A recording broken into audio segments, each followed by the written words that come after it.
25 years of life, and Aisha Boon had never let anyone touch her heart until the night she got trapped with the one man who could see right through her walls. Aisha moved through the halls of Vortex Industries like a ghost. Nobody looked at her twice. That's how she liked it. Growing up in 15 different foster homes taught her one thing. Invisible kids don't get hurt. Invisible kids survive. The file room on the 32nd floor was her safe space. Metal shelves reached toward the ceiling, packed with papers and folders. Here, between all these old records, Aisha could breathe. She organized files with gentle hands, treating each paper like it mattered.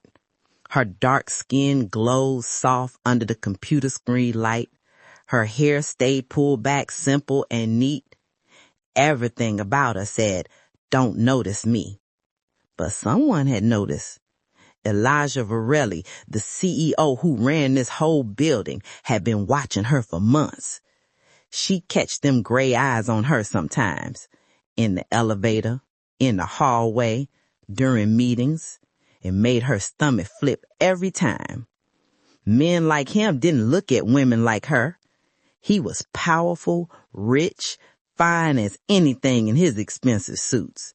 She was just the girl who handled old papers in the basement.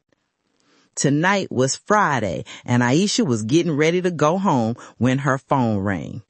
The scream made her heart stop. Varelli, CEO office. When the most powerful man in the building asked her to bring files to his office at night, Aisha had no idea she was walking straight into destiny. "Archives, this is Aisha speaking," she answered, keeping her voice steady even though her hands were shaking. "Miss Boon." His voice came through the phone like warm honey, deep and smooth. "I need the Morrison files from 2019. All of them. Can you bring them up to my office?" Aisha looked at the big filing cabinet behind her. Those files would fill 2 whole boxes. "Yes, sir. Give me about 30 minutes. "Take your time. I'll be here." When the call ended, Aisha sat there for a minute, trying to calm down. This was just work, just another request, nothing special. But her heart was beating fast and she couldn't explain why. She gathered the files carefully, stacking them in boxes. Her hands kept trembling. She loaded everything onto a cart and headed for the elevator. As the numbers climbed, 33, 34, 35, Aisha felt like she was riding towards something big, something that would change her life. The executive floor looked different at night. Soft lights made everything glow. Big windows showed the whole city of Chicago spread out below, lights twinkling like stars. Elijah's office sat in the corner with his name in gold letters on the double doors. Aisha knocked softly. "Come in," he called. She pushed the cart through the door and stopped. Elijah stood behind his huge desk, sleeves rolled up, tie loose. He looked more real than she ever seen him, more like a regular man instead of some untouchable boss. The security system locked them in together, and suddenly Aisha and Elijah had all weekend to discover what they'd been hiding from each other and from themselves. "Miss Boon," Elijah said, and something in how he said her name made her feel warm inside. "Thank you for staying late." "It's no problem, Mr. Varelli," Aisha replied, wheeling the cart toward his desk. "Where do you want these?" "The conference table is fine." He pointed to the big table by the windows. "This is for Monday's big meeting." As Aisha started organizing the files, she could feel Elijah watching her. Not in a creepy way, more like he was really seeing her, paying attention. It made her nervous and excited at the same time. "You're really good at this," he said, walking over to stand near her. "You've noticed me." His eyes met hers and she saw something soft there, something kind. "I notice everyone who works for me, Miss Boon. But you?" He seemed to struggle for words. You're different. You're real. Before Aisha could respond, a soft beeping sound filled the office. They both turned toward the door where a red light was blinking on the security panel. Elijah walked over and pressed some buttons. He tried the handle, then he turned back to her with a look of shock on his face. The security system just locked us in. We're stuck here until Monday morning. Aisha's eyes went wide. Stuck? But can't you call someone?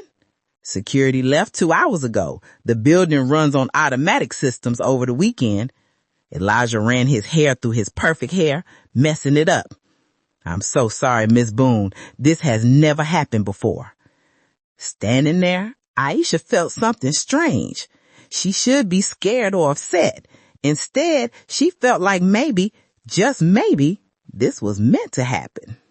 In the quiet of that locked office, with the city glowing below them, 2 lonely people started to let their walls come down.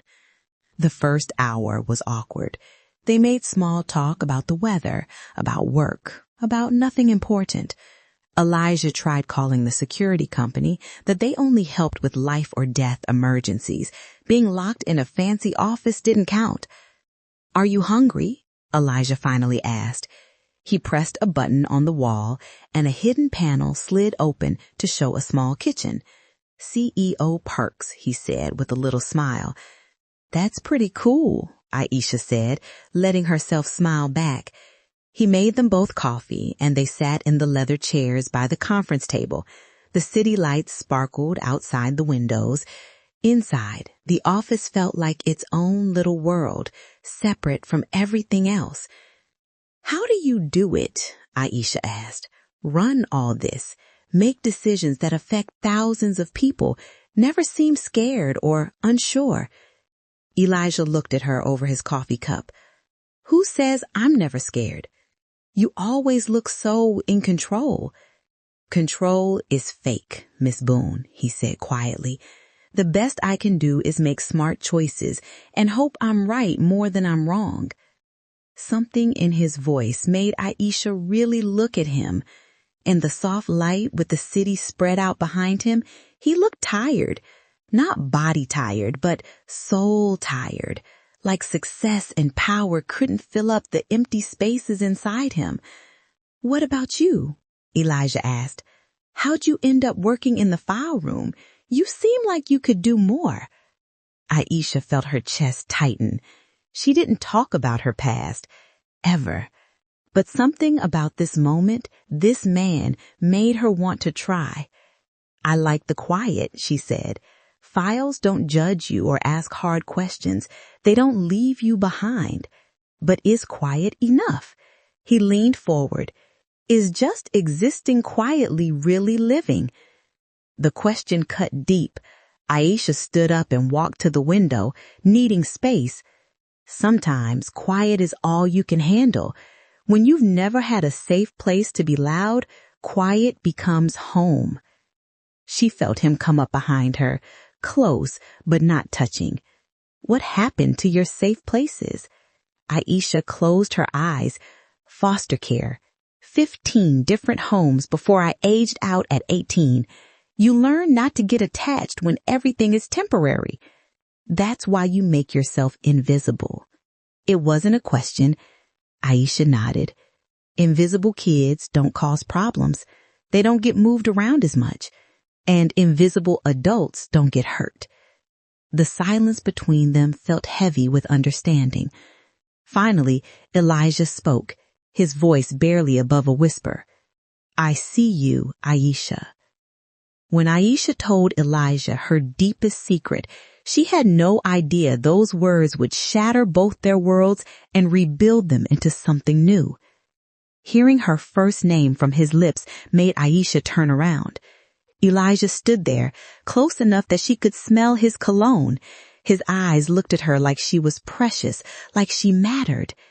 Mr. Varelli, Elijah, he corrected softly. When it's just us, call me Elijah. Elijah. His name felt good in my mouth.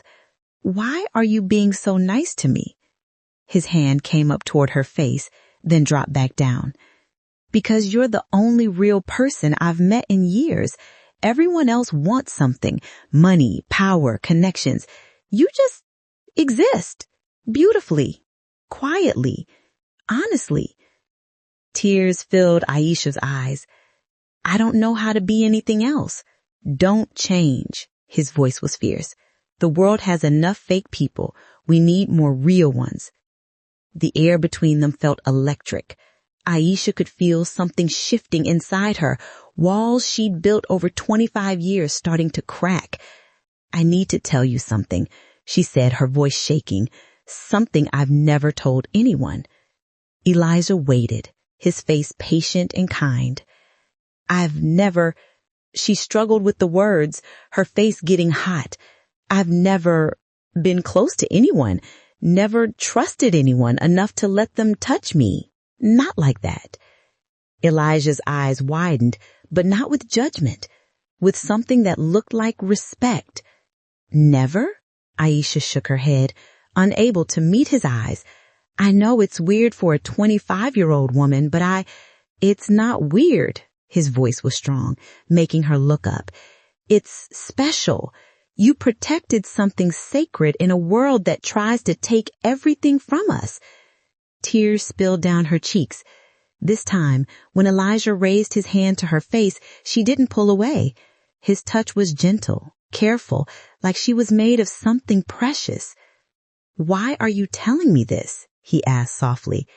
Because, she whispered, for the first time in my life, I want someone to see me, really see me, and somehow you already do. The confession broke something open between them.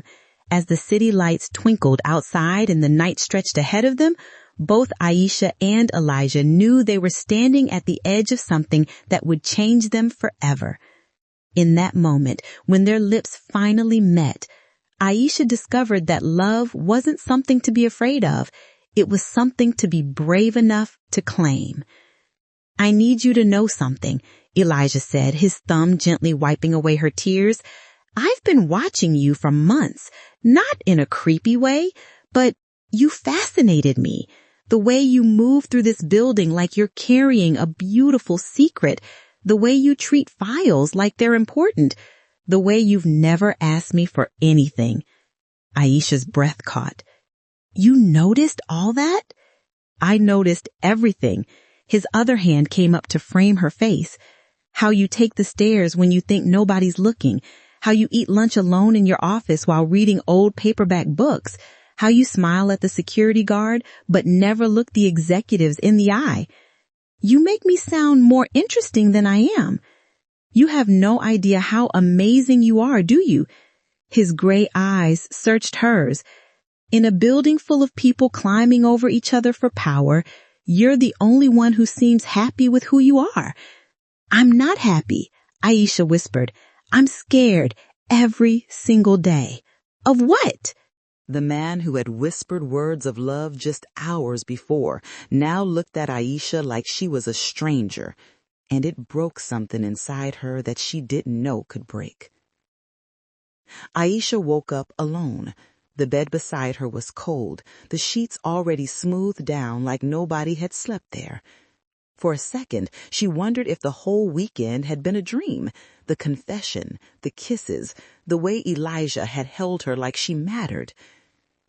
Then she heard voices from the main office. Mr. Varelli, the Morrison files were left out all weekend. Security is asking questions about who had access. Handle it, Patricia. Tell them I was reviewing the documents myself. Of course, sir. Also, your 9 o'clock meeting got moved to 8:30. The board wants to discuss the Herndon merger. Aisha's heart sank. The voice was crisp, professional, distant, the same cold tone Elijah used with every other employee. She got dressed quickly in her wrinkled Friday clothes, her hands shaking as she fixed her hair. When she came out of the private suite, Elijah stood behind his desk in a fresh suit, hair perfect, looking every bit like the untouchable CEO she'd always known. His assistant, Simone Wells, stood in front of his desk, perfectly put together in her designer outfit and expensive heels. Both turned when Aisha entered. Simone's eyebrows went up as she took in Aisha's rumpled appearance and the obvious fact that she'd spent the night. "Ms. Boon," Simone said smoothly, "how unexpected to see you here so early." "The security system broke," Elijah said shortly, not looking at Aisha. "Ms. Boon was trapped here over the weekend delivering files." The dismissive tone felt like a slap. Aisha searched Elijah's face for any sign of the tender man who had loved her just hours ago. All she found was the cold mask of business. "How unfortunate," Simone murmured, though she didn't think it was unfortunate at all. "I'll make sure security fixes the system right away." "Miss Boon, you're dismissed," Elijah said, finally glancing at her with the same impersonal look he might give any low-level employee. The words hit Aisha like punches. She stood frozen, waiting for him to say something, anything that showed what they'd shared mattered. A look, a gesture, even the smallest softening of his expression. Nothing came. "Of course, Mr. Varelli," she managed to say, her voice steady even though she was dying inside. "Thank you for letting me use your office during the emergency." She turned and walked toward the door with as much dignity as she could gather. Each step felt like walking away from a dream and back into a nightmare. Behind her, she heard Simone's voice start up again, discussing meetings and mergers like Aisha had never existed. The elevator ride down felt eternal.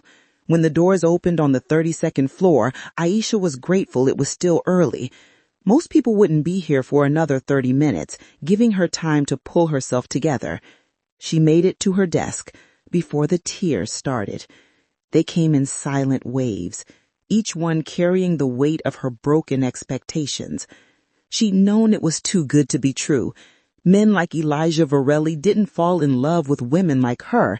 They had weekend distractions that could be easily forgotten when Monday brought them back to reality. The cruelty was not lost on her. She had finally opened her heart, finally allowed herself to believe in love, only to discover she'd been living in a fantasy.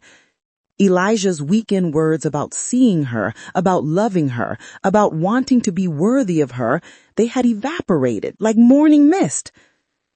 By Wednesday, the whole office knew something had happened between Aisha and Elijah, and everyone had an opinion about the girl who tried to sleep her way to the top. The whispers started almost immediately. By Wednesday, it seemed like everyone at Vortex Industries had heard some version of what happened over the weekend. In the elevator, conversation stopped when Aisha stepped in. In the break room, groups of employees scattered when she approached. The looks ranged from curious to judgmental to pitying. Each one felt like another small cut. "I heard she was in his office all weekend," someone whispered behind her as she walked past the marketing department. "Poor girl probably thought she could sleep her way to a promotion," came another voice, followed by mean laughter. Can you imagine thinking someone like Elijah Varelli would actually want someone like that? Each comment was a fresh wound. But what hurt most was the truth buried in their cruelty. She had believed, for one perfect weekend, that someone like Elijah could want someone like her. That hope now felt like her biggest shame. Aisha buried herself in her work, arriving early and staying late to avoid the worst of the gossip. But even in her file room, she couldn't escape completely. Thursday morning, someone left a printed article on her desk. Power Dynamics and Sexual Harassment in Corporate America. Sections were highlighted that talked about how vulnerable employees might mistake manipulation for real affection. The message was clear, and it shattered something deep inside her. Armed with the truth and a recording device, Aisha walked back into Vortex Industries, ready to make Simone Wells pay for every lie she'd told. The phone number felt like a loaded weapon, but first Aisha had something else to do. Thursday morning found her standing outside Vortex Industries in her best professional outfit, a simple black dress that made her feel both powerful and invisible. Security recognized her and buzzed her through after she explained she had an appointment with Simone Wills about final paperwork. The lie came easier than expected. Simone's office on the 40th floor was exactly what Aisha expected: sleek, cold, designed to intimidate. Floor-to-ceiling windows offered a commanding view of the city, while Simone sat behind the glass desk like a queen. "Aisha," Simone said with fake warmth rising from her chair. "How unexpected. I thought all your paperwork was finalized." "There are some issues that need to be addressed," Aisha replied, settling into the chair without being invited. "About the weekend incident and what happened after." Simone's smile tightened. "I'm not sure what you mean. Everything was handled according to policy." "Really?" Aisha pulled out a folder Tiana had prepared, containing copies of the emails and evidence. "Because I have some interesting documentation that suggests otherwise." The color drained from Simone's face as she recognized the printed emails with her signature. Her composed mask began to crack. "Where did you get those?" Simone demanded, her professional act completely gone. "Does it matter?" Aisha felt a surge of power she'd never experienced before. "The question is what we're going to do about them." Simone's eyes darted around like she was looking for escape. "Those emails are taken out of context. I was simply trying to protect the company from a potential harassment lawsuit." "By making up evidence and filing false complaints." Aisha's voice stayed steady. "By lying to me about Elijah's involvement in my termination." "He never cared about you," Simone snapped, her mask falling completely.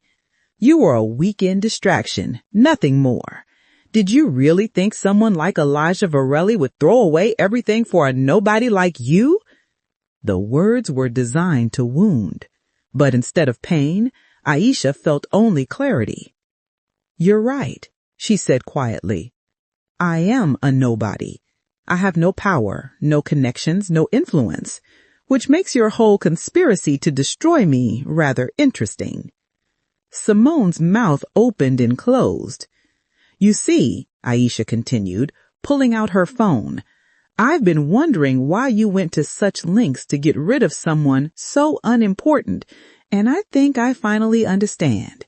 She leaned forward. "You're in love with him." The accusation hit its mark. Simone's carefully maintained composure shattered.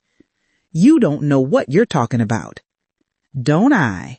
5 years as his assistant, watching him cycle through relationships, waiting for your chance. And then some invisible girl from the file room captures his attention in a way you never could. That must have been devastating." "He would have forgotten about you in a week," Simone hissed. "I saved him from making a career-destroying mistake." "By destroying an innocent woman's life." Aisha's voice softened with something almost like pity. "You were nobody. You had nothing to lose." The confession hung in the air like a smoking gun. Simone seemed to realize what she had admitted, but it was too late. "Actually," Aisha said, pulling out her phone, "I had more to lose that you knew, and thanks to your confession, I think I'm going to get it all back." Simone's eyes widened as she noticed the red recording indicator. "You recorded me? That's illegal." "In Illinois, only one party needs to consent to recording a conversation." "I consented." "But don't worry. I'm not interested in destroying your life the way you destroyed mine. I just want the truth to come out." "What do you want?" Simone asked, her voice barely above a whisper. "I want you to call an emergency board meeting. I want you to confess to making up the harassment complaint, and I want a full retraction and apology issued to both me and Elijah." Aisha's smile was sharp. "In exchange, I won't press criminal charges for fraud and defamation." The board will never. The board will do exactly what you tell them, Aisha interrupted, because if they don't, this recording and all the evidence my attorney compiled will be turned over to the FBI. Corporate fraud is a federal crime, Simone. For the first time in her life, Aisha watched someone who had held power over her crumble. It should have felt satisfying, but instead she felt only deep sadness for how far people would go when driven by unrequited love. You have 24 hours, Aisha said, moving toward the door. After that, my attorney takes this public. Wait, Simone called. What about Elijah? Are you going to tell him about how I feel? Aisha paused at the door. Your feelings aren't my secret to tell. But, Simone, get help. The kind of obsession that drives someone to destroy innocent people isn't love, it's sickness. As she walked through the corridors of Vortex Industries, Aisha felt like she was moving through a dream. Employees who had whispered about her weeks before now seemed small and irrelevant. She had found her voice, her power, her sense of justice. But as the elevator carried her down, she realized the hardest part still lay ahead. She had Elijah's phone number in her pocket and a conversation that would determine whether their love could survive all the lies. Standing on the sidewalk outside, surrounded by the bustle of downtown Chicago, Aisha pulled out her phone and finally dialed the number. It rang once, twice. Hello. His voice was rougher than she remembered, tired in a way that made her heart ache. Elijah? She said, surprised by how steady her own voice sounded. It's Aisha. We need to talk. The silence that followed stretched forever before he finally spoke. Where are you? Standing outside the building where we used to work, where we used to believe lies about each other. I'll be right there. The line went dead, and Aisha stood in the shadow of the corporate tower, waiting for the man she loved and lost, and maybe, just maybe, could love again. 6 months later, at Chicago's most prestigious business gala, Elijah did something that would shock the corporate world. He chose love over reputation and Aisha over everything else. 6 months later, the grand ballroom of the Palmer House Hilton buzzed with anticipation. Chicago's business elite had gathered for the annual Corporate Excellence Awards, unaware they were about to witness something far more significant than usual. Aisha stood at the back of the beautiful ballroom, her heart racing as she watched Elijah take the stage. He looked magnificent in his tailored black tuxedo, every inch the powerful businessman. But she could see the nervous energy in the way he adjusted his cufflinks, a tell only she would recognize. The months since their reunion had been a whirlwind of healing, growth, and building something beautiful together. Simone Wells had confessed everything at the emergency board meeting, resulting in her immediate firing and formal apologies issued to both Aisha and Elijah. The story had made headlines, sparking conversations about workplace harassment and abuse of power. But tonight wasn't about the past. Tonight was about their future.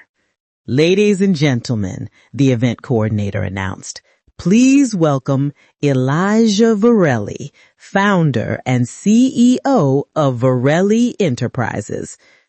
Applause filled the ballroom. As Elijah approached the podium, Aisha watched from her position near the back, remembering how invisible she used to feel in rooms like this. Now, she stood tall in her elegant emerald green dress, transformed from the timid file clerk she'd once been. Thank you, Elijah began, his voice carrying easily. When I agreed to speak tonight, the organizers expected me to discuss market trends or share business insights. But I realized the most important lesson I've learned this year has nothing to do with profit margins or corporate strategy. A murmur rippled through the audience. This wasn't the typical corporate speech they'd expected. 6 months ago, I thought success meant controlling every variable, maintaining perfect composure, and never showing vulnerability. I was wrong about a lot of things. Aisha's breath caught as she realized what he was about to do. I want to tell you about the most important decision I've ever made.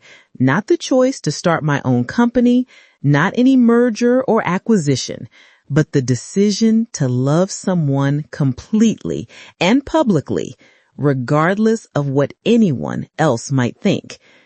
The ballroom had grown completely silent. Chicago's power brokers leaned forward, sensing something unprecedented was happening. There's a woman in this room tonight who changed everything for me. A woman who taught me that real strength isn't about building walls. It's about having the courage to let them down. A woman who showed me that love isn't a weakness to be hidden, but a force powerful enough to rebuild your entire world. Aisha felt tears beginning to blur her vision as hundreds of heads turned, searching the crowd. Aisha Boon, Elijah said, extending his hand toward her. Would you please join me? The spotlight found her, and Aisha felt a moment of panic as every eye in the ballroom focused on her. For a heartbeat, the old instinct to flee, to make herself invisible, threatened to overwhelm her. But then she saw Elijah's face, open, vulnerable, radiating nothing but love and pride, and she found her courage. She walked through the crowd with her head held high, ignoring the whispers and surprised expressions. When she reached the stage, Elijah helped her up, his hand warm and steady in hers. This is the woman I love, Elijah announced to the stunned audience.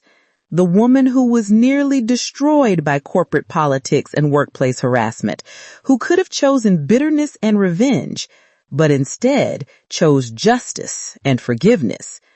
The woman who taught me that true power comes from lifting others up, not keeping them down.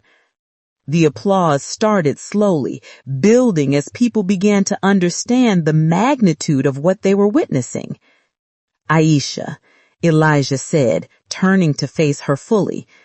6 months ago, I lost you because I was afraid of what loving you might cost me. I won't make that mistake again. To Aisha's shock, Elijah dropped to his knee right there on the stage, pulling a ring box from his jacket pocket. The ballroom erupted in gasps and excited whispers. When Elijah got down on his one knee in front of Chicago's elite, he wasn't just proposing marriage. He was declaring that some loves are worth more than reputation, status, or anything the world can offer. In front of all these people, in front of the whole world, I want to ask you to be my wife. Not because it's convenient or strategic or good for business, but because you are my heart, my home, my everything. Will you marry me? Through her tears, Aisha looked out at the sea of faces watching them, some surprised, some moved, some calculating the social implications. For a moment, she thought about how different this was from her dreams of quiet, private love. But then she realized this was better. This was love without shame, love that refused to hide, love that declared itself boldly to the world. Yes, she said, her voice carrying clearly, yes, I'll marry you. As Elijah slipped the ring on her finger and rose to kiss her, the ballroom erupted in applause. But Aisha barely heard it. All she could focus on was the man in her arms, the man who had chosen to love her, not in the shadows, but in the brightest possible light. When they finally broke apart, Elijah took the microphone one last time. If there's one thing I want you all to remember from tonight, it's this. Some things are worth more than reputation, more than status, more than maintaining appearances. Love, real, honest, transformative love is worth everything. And anyone who tells you otherwise has never experienced the real thing.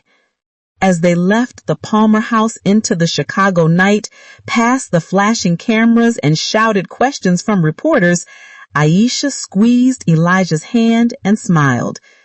"No regrets?" he asked softly. "None," she replied without hesitation. "We've spent enough time in the shadows. It's time to live in the light." The cameras kept flashing, capturing them together, two people who had fought through betrayal, lies, and pain to find something real. Two people who had learned that love wasn't about hiding or protecting yourself from hurt. It was about being brave enough to be seen, to be vulnerable, to trust that the right person would cherish what you gave them.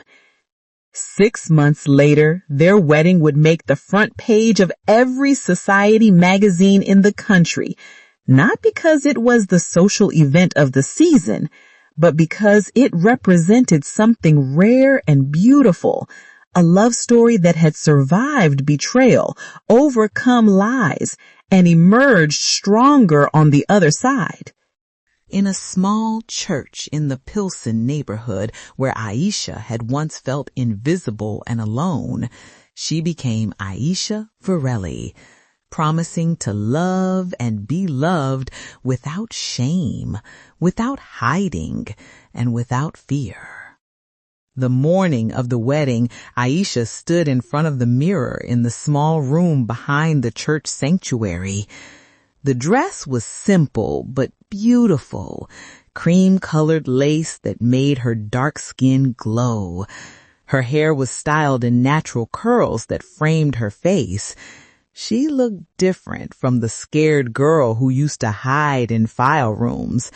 She looked free. "You ready, girl?" her friend Nala asked, adjusting Aisha's veil. Nala had been one of the few co-workers who stood by her during the scandal, refusing to believe the lies. "I've been ready for this my whole life," Aisha said, her voice steady and sure. "I just didn't know it until I met him." The church was small, intimate, exactly what they both wanted. Instead of filling it with business associates and social climbers, they'd invited people who mattered, foster kids from the group homes Aisha had grown up in, security guards and janitors from Vortex Industries who had treated her with kindness when others looked through her, friends who had supported them through their darkest moments. As the music started and Aisha walked down the aisle, she saw Elijah waiting for her at the altar. His eyes were wet with tears, his expression full of wonder, like he couldn't believe she was real. She walked alone down that aisle, no father to give her away, because she'd learned over 25 years that she belonged to herself. But as she reached Elijah and placed her hand in his, she realized she wasn't alone anymore. She'd never be alone again.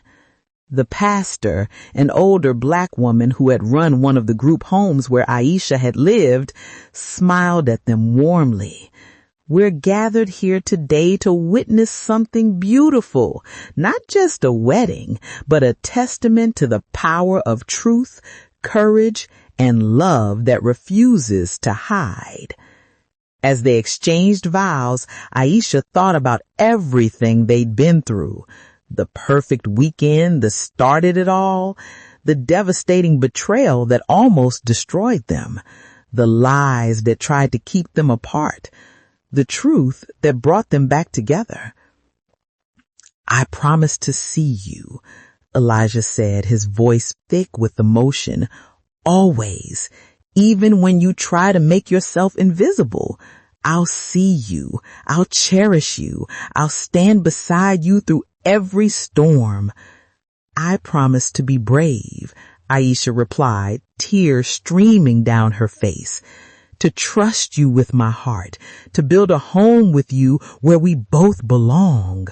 To love you not just in the quiet moments, but in the loud ones too, in front of the whole world. When the pastor pronounced them husband and wife, the small church erupted in applause and cheers. As Elijah kissed her, Aisha felt something click into place inside her chest. A sense of wholeness she'd been searching for her entire life. At the reception in a community center in Pilsen, there was no fancy champagne or 5-course meal. Instead, there was soul food, laughter, and music that made everyone want to dance. Elijah, still in his tuxedo, danced with kids from the foster home while Aisha watched with a full heart.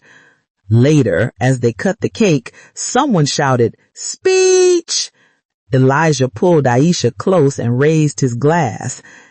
I used to think success was measured in money and power. But standing here today with my wife, he paused, smiling at the word, with my wife beside me, surrounded by people who love us for who we really are, I realized I had it all wrong. Success is being brave enough to love out loud. Success is choosing truth over comfort. Success is finding someone who sees the real you and loves you anyway. Aisha took the microphone, her voice clear and strong. I spent most of my life trying to be invisible. I thought if people couldn't see me, they couldn't hurt me. But what I learned is that being invisible means you can't be loved either. Real love requires being seen, all the messy, broken, beautiful parts. And the right person won't just see you, they'll love you more because of everything you've survived.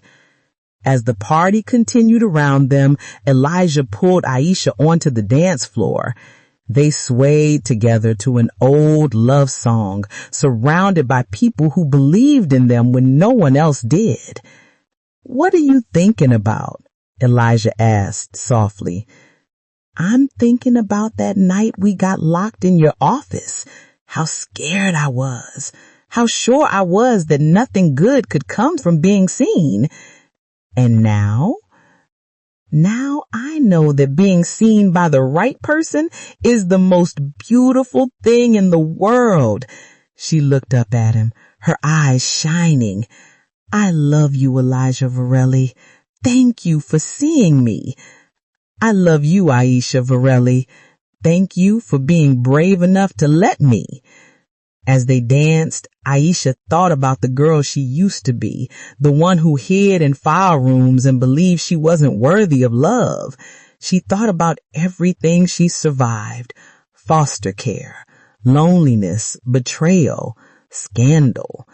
And she realized that all of it had led her here, to this moment, to this man, to this love. Some fairy tales start with "once upon a time," but Aisha's story started with "I've never been touched." And it ended not with a prince rescuing a princess, but with two broken people choosing to heal each other, to see each other, to love each other in the bright, beautiful light where truth lives. The music played on, the celebration continued, and Aisha Varelli, no longer invisible, no longer afraid, danced in her husband's arms, finally, beautifully, completely seen. So, here's what I need to know from you, family. If you were in Aisha's shoes and found out the man who seemed to reject you on Monday morning actually walked away from $1 billion empire just to find you, Could you forgive him? Or would that Monday morning betrayal cut too deep, even after learning it was all based on lies? And let's keep it real. If you were Elijah, would you have the courage to get down on one knee in front of all those judging eyes at that fancy gala? Or would you have kept your love private to protect your reputation? Drop your honest thoughts in the comments below, because I really want to know what you would do. Would you choose love out loud like they did? Or would the fear of being hurt again keep you from giving that second chance? Whether you're watching this on your phone during your lunch break, curled up in bed scrolling before you go to sleep, or listening while you're getting ready in the morning, I see you and I appreciate you being here. This story hit different, didn't it? That moment when Aisha walked into that boardroom with receipts and confronted Saman, chef's kiss. But I want to hear from you. What was your favorite part of Aisha and Elijah's journey? Was it that first confession in the locked office, the devastating Monday morning, or that public proposal that had everybody shook? If you felt something while hearing this story, do me a favor and hit that subscribe button so you don't miss the next one. Drop a like if you're team Love Out Loud, and comment which character you connected with most. Your girl will be reading every single comment, so don't be shy. Let's talk about it.